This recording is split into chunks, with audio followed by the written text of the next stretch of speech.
Gravando. Vamos lá. Olá, amigos, bom dia. Vamos dar início ao nosso estudo diário. Deixa eu puxar aqui meu super microfone moderno. Agora ficou boa, né? O som agora tá até melhor, né? Muito bem. Então, queridos, vamos lá. Dando continuidade, né, ao nosso estudo diário. Hoje é quarta-feira. Peguei aqui de quinta-feira, não de quarta. Isso. E hoje a gente vai falar um pouquinho sobre a ideia de comprometer ou não comprometer. Então, na próxima semana, a gente aprende que os egípcios eles armazenaram então grãos durante os 7 anos de abundância, conforme, né, Yosef lhes havia ordenado. Mas assim que começaram os 7 anos de fome, os grãos de todas as pessoas, nos ensinam, né, os sábios, exceto os grãos de Yosef, começaram a apodrecer.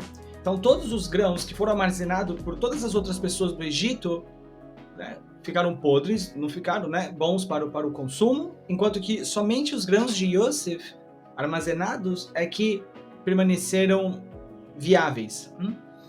Então, é dito que toda a população do Egito ficou dependente de Yosef para conseguir se alimentar. Yosef, então, ele concordou em dar-lhes grãos com a condição de que primeiro eles fizessem a circuncisão. Primeiro eles tinham que se circuncidar, né, os homens, obviamente, e aí, sob essa condição, ele então forneceria os grãos que ele havia armazenado durante os 7 anos, né, de bênção, né, de colheita, 7 anos bons.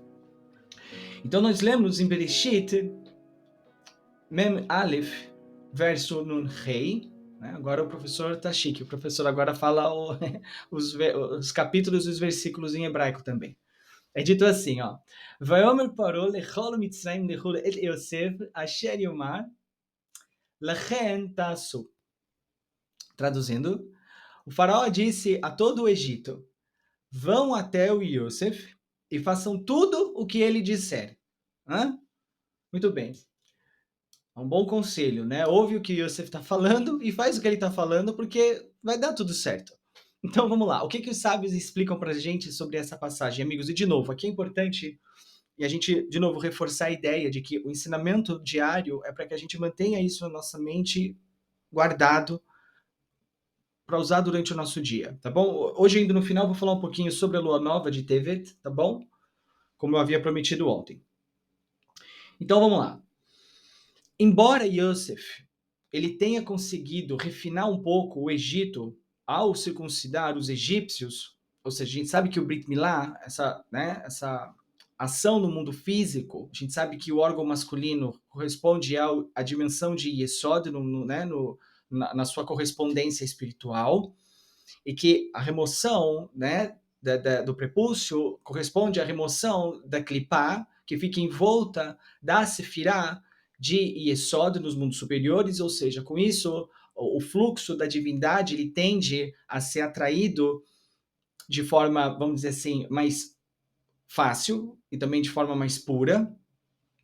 Então, por Yosef ter conseguido conseguir fazer a circuncisão dos egípcios nesse momento, isso fez com que o Egito ficasse, vamos dizer assim, mais sagrado, mais elevado.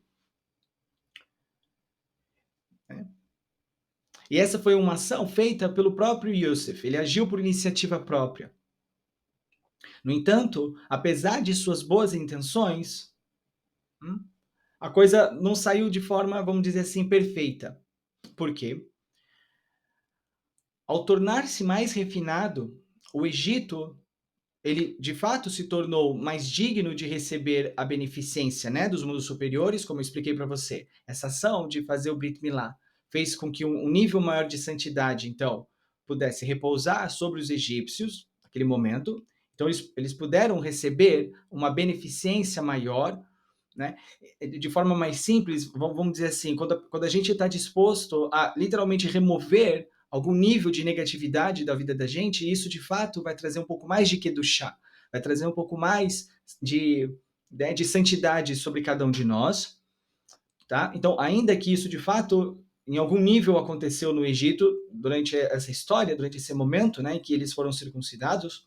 Infelizmente, o Egito ainda não estava refinado o suficiente para usar esse poder de forma adequada, acabando por usá-lo, né, no futuro para perseguir o povo de Israel.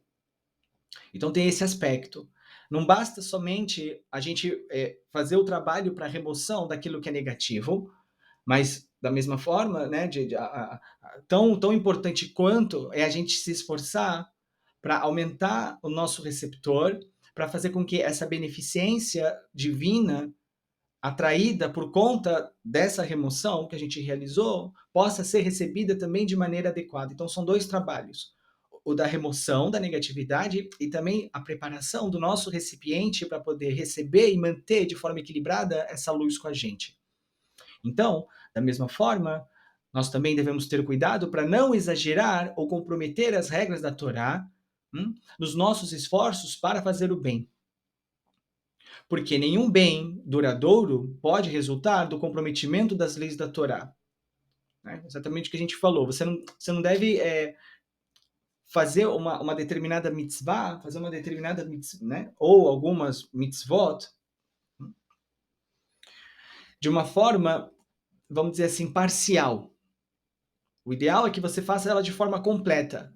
No caso dos egípcios, não bastou simplesmente fazer a circuncisão. Isso tem que estar acompanhado também de kavaná, ou seja, com a intenção correta. Não é simplesmente fazer uma boa ação, mas é fazer essa boa ação com a intenção certa, com a kavaná correta. Porque isso vai trazer a bênção, né?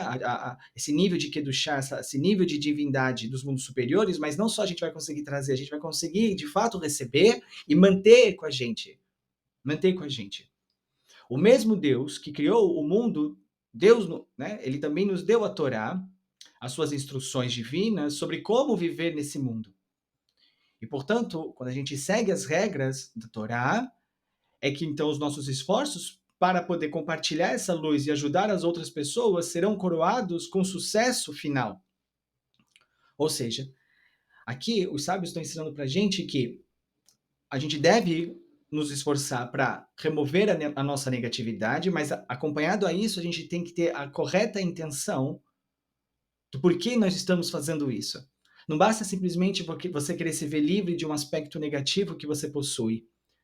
Mas também é importante você, desde o início, saber o porquê você está fazendo aquilo. No caso de uma outra pessoa com quem você quer compartilhar, não basta a pessoa simplesmente ela tá ali disposta a fazer uma transformação. Ela, de fato, precisa realizar, né? São vários níveis. Né? No primeiro nível, você tem o quê? A pessoa que quer fazer uma mudança. Legal, ela quer ela mudar, mas o que, de fato, ela está fazendo em termos práticos para conseguir essa mudança? E aí, num outro nível feita a ação, né, de nível prático, qual a intenção por trás da atividade, da ação que ela está fazendo? A ação de transformação que ela está fazendo tem como objetivo obter benefícios egoístas, né, somente o bem a si mesmo, ou ela vai além disso? Ela, além de querer trazer além dela trazer benefício a si própria, por conta dessa mudança, ela também visa o benefício de outras pessoas? Então, tudo isso é importante, tudo isso conta, tudo isso é relevante. Legal. Aí, agora, como um complemento para o mês de Tevet, o mês de Capricórnio, que nós começamos, né, a partir de ontem, inclusive é Rodesh Tov para todos vocês. Eu vou compartilhar aqui a influência em todos nós do mês de Tevet, do mês de Tevet.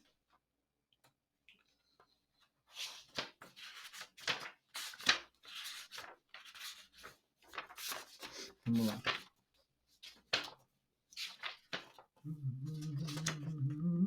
Muito bem. Então o Rav Berg, ele fala o seguinte, ele fala que nesse mês de Capricórnio, a influência que a gente vai ter diz respeito que para que nós consigamos de fato obter qualquer controle, a gente sabe que, né, o signo de Capricórnio tem essa questão de controle muito semelhante, né, inclusive a Escorpião. E aí ele explica que se a gente quiser de fato ter algum controle, a gente deve renunciar a ele. É o paradoxo. A única forma de você controlar alguma coisa é você dando let go, é você abrindo mão de querer ter controle sobre aquilo. Nisso está o paradoxo máximo desse mês. Esteja especialmente consciente de que você não age sozinho. Esteja mais consciente ainda de que você é parte de um plano maior, que inclui todas as outras pessoas do universo. O Rav ensina que você deve resistir aos pensamentos sedutores que dizem que você é o centro do universo. E que isso vai ficar muito mais forte durante esse mês. É importante que você perceba que você é parte de um cenário muito mais amplo. E essa é a consciência que você precisa reforçar ao longo desses 30 dias e que você, de fato, precisa estar, inclusive, focado no dia de hoje, pelo fato de hoje ser o primeiro dia do mês. Porque essa consciência vai impedir as ações negativas, seja de ferir outras pessoas, ferir a si mesmo, e vai permitir que as ações positivas, então, aumente o brilho da sua luz e da luz do Criador no mundo como um todo. Então, amigos, olha, são duas coisas, inclusive, que se complementam. Então, por um lado, no estudo da porção, né, de hoje, né, da Torá, a gente aprende sobre a ideia de que nós precisamos nos esforçar para remover a negatividade, para poder atrair a beneficência dos mundos superiores. No entanto, a gente também viu que por trás das atividades que nós realizamos para a remoção dessa negatividade, a gente tem que ter a correta intenção, que é receber para compartilhar em termos simples e gerais.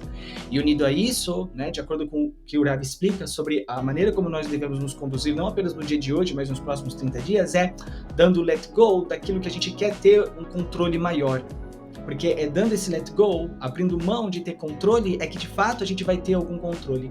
E a maneira que a gente pode realizar isso é tirando a gente do centro das coisas, tirando a gente do centro do universo e lembrando que nós fazemos parte de um esquema, de uma tapeçaria, por assim dizer, né? Muito maior do que nós mesmos. Entender que a gente faz parte de um plano maior e que a nossa correta conduta vai fazer com que esse plano dê certo. E como resultado, muito mais luz vai ser revelada não só nas nossas próprias vidas, mas no mundo como um todo. Tá bom? Então essa é a ideia. Eu acho que são ensinamentos muito importantes de fato para a gente manter ao longo do nosso dia. Tá bom? Então é isso. Tenha um bom dia, tudo de melhor sempre. Qualquer dúvida, qualquer pergunta, pode mandar para mim, pode mandar para a Leia. Provavelmente semana que vem eu vou oferecer um curso muito especial, tá bom? No grupo geral. Todo mundo, obviamente, da nossa comunidade vai estar convidado a participar, tá bom? Mas eu ainda estou elaborando tudo certinho. Vai ser curso provavelmente só de uma aula, vai ser só um seminário, não vai ser algo contínuo, mas vai ser algo específico. Tá bom, queridos? Então é isso, tudo de melhor sempre e até amanhã. Tchau!